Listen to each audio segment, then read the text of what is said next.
यदि यहाँहरूले अब बाँकी सहयोग गर्न चाहनुहुन्छ भने म यहाँ बायोमा चाहिँ मेरो WhatsApp नम्बर चाहिँ म यहाँलाई छोड्नेछु। अगर सहयोग गर्न सक्नुहुनेछ भने त्यहाँ सम्पर्क गर्न सक्नुहुन्छ। यदि देश विदेशमा रहनुहुने आमा बुवा दाजुभाइ दिदीबहिनी जो हुनुहुन्छ होइन सहयोगी दाताहरू जो हुनुहुन्छ उहाँले उहाँ माइतीलाई सहयोग गर्न चाहनुहुन्छ भने सहयोग गरिदिनु होला। अरू त त्यस्तै हो होइन, अब दुःख सुख त्यस्तै होइन। यदि सहयोग गर्न सक्नुहुन्न भने सेयर लाइक कमेन्टहरू रिपोस्टहरू यहाँहरूले गरिदिन सक्नुहुनेछ कि ताकि अरू पनि सहयोगी दाताहरू समक्ष यो भिडियो चाहिँ जान सकोस्, पुग्न सकोस् होइन।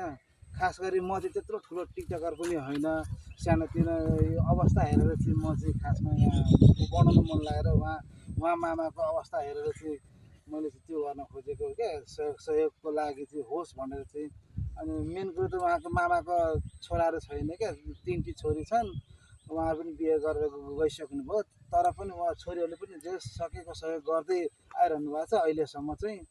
अनि त्यो अब अन्तिममा आएर चाहिँ अलिक ठुलो खर्च लाग्ने भएर चाहिँ उहाँ काठमाडौँ लानुपर्ने भएर चाहिँ अनि अहिले आर्थिक अवस्था कमजोर भएर चाहिँ सहयोगको लागि चाहिँ उहाँले चाहिँ यो सामाजिक सञ्जाल मार्फत टिकटक फेसबुक कताबाट के हुन्छ सहयोग जहाँबाट जुट्न सकिन्छ त्यहाँबाट चाहिँ जुटाएर चाहिँ औषधि गराउने सोचमा हुनुहुन्छ होइन मामा हुनु त।